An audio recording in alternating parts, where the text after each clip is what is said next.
ಪ್ರಸಿದ್ಧ ಮೈಸೂರು ದಸರಾಗೆ ಕ್ಷಣಗಣನೆ ಶುರುವಾಗಿದೆ. ದಸರಾ ಆನೆಗಳಿಗೆ ಭಾರ ಹೊರುವ ತಾಲೀಮು ಮೊದಲ ದಿನದಿಂದಲೇ ಯಾವುದೇ ವಿಘ್ನವಿಲ್ಲದೆ ಸಾಗುತ್ತಾ ಬಂದಿದೆ. ಅಭಿಮನ್ಯು ಬೆನ್ನಿನ ಮೇಲೆ 250 ಕೆಜಿ ತೂಕದ ಗಾದಿ, ನಮ್ದ ಹಾಗೂ 250 ಕೆಜಿ ತೂಕದ ಮರಳು ಮೂಟೆಗಳನ್ನಿಟ್ಟು ಭಾರ ಹೊರುವ ತಾಲೀಮು ಆರಂಭವಾಗಿದೆ.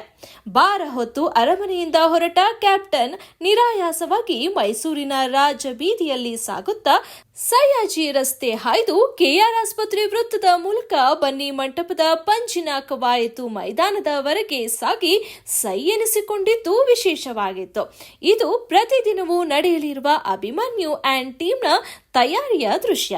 ಇದೀಗ 5ನೇ ಬಾರಿಗೆ ಅಂಬಾರಿ ಹೊರಲು ಅಭಿಮನ್ಯು ಸಜ್ಜಾಗುತ್ತಿದ್ದು ಅದಕ್ಕೆ ಬೇಕಾದ ತಾಲೀಮಿನಲ್ಲಿ ತೊಡಗಿದ್ದಾನೆ. ಪ್ರತಿದಿನ ಬೆಳಗ್ಗೆ ಮತ್ತು ಸಂಜೆ ರಾಜಮಾರ್ಗದಲ್ಲಿ ಗಜಪಡೆ ತಾಲೀಮು ನಡೆಸುವಾಗ ರಸ್ತೆ ಬದಿಯಲ್ಲಿ ಹೂವು ಹಣ್ಣು ವ್ಯಾಪಾರಿಗಳು ಆನೆಗಳನ್ನು ಕಂಡು ಕೈಮುಗಿದು ತಮ್ಮಲ್ಲಿರುವ ಹೂ ಹಣ್ಣುಗಳನ್ನು ಆನೆಗಳಿಗೆ ನೀಡುವ ಮೂಲಕ ಧನ್ಯತೆ ಮೆರೆಯುವ ದೃಶ್ಯ ಕಂಡುಬರುತ್ತಿದೆ. ಜೊತೆಗೆ ದಾರಿಯಲ್ಲಿ ಓಡಾಡುವ ಜನರು, ವಾಹನ ಸವಾರರು ಕೂಡ ತಾಲೀಮು ನೋಡಲು ಮುಗಿಬೀಳುತ್ತಿರುವುದು ಮಾಮೂಲಿಯಾಗಿದೆ.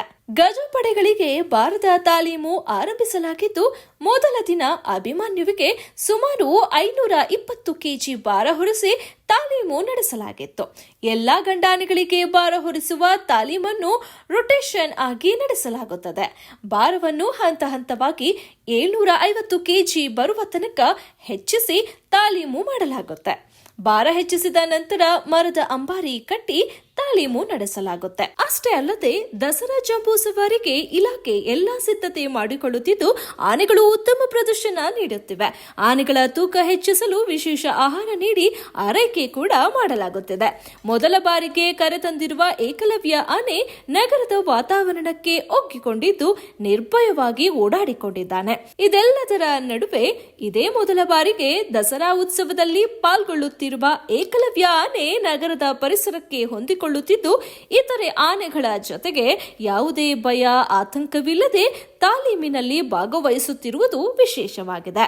ತಾಲೀಮಿನ ವೇಳೆ ಪಕ್ಕದಲ್ಲಿ ಅಧಿಕಾರಿಗಳ ಕಾರು ಸೇರಿದಂತೆ ಏನೇ ಶಬ್ದವಾದರೂ ಭಯಪಡದೆ ಧೈರ್ಯದಿಂದ ಹೆಜ್ಜೆ ಇಡುವ ಮೂಲಕ ಅಭಿಮನ್ಯು ಅಧಿಕಾರಿಗಳಲ್ಲಿ ಭವಿಷ್ಯದ ಅಂಬಾರಿ ಆನೆ ಎಂದೇ ಭರವಸೆ ಮೂಡಿಸಿದ್ದಾನೆ ಎಂದು ಹೇಳಲಾಗುತ್ತಿದೆ. ಒಟ್ಟಾರೆ ಗಜಪಡೆಯ ತಾಲೀಮು ಮೈಸೂರು ನಗರಕ್ಕೆ ಕಳೆ ಕಟ್ಟಿದ್ದಂತೂ ನಿಜ. ಕ್ಯಾಮರಾ ಪರ್ಸನ್ ಮುನಿರಾಜ್ ಜೊತೆ ನ್ಯೂಸ್ ಬ್ಯೂರೋ ಪ್ರಜಾಧ್ವನಿ ಟಿವಿ.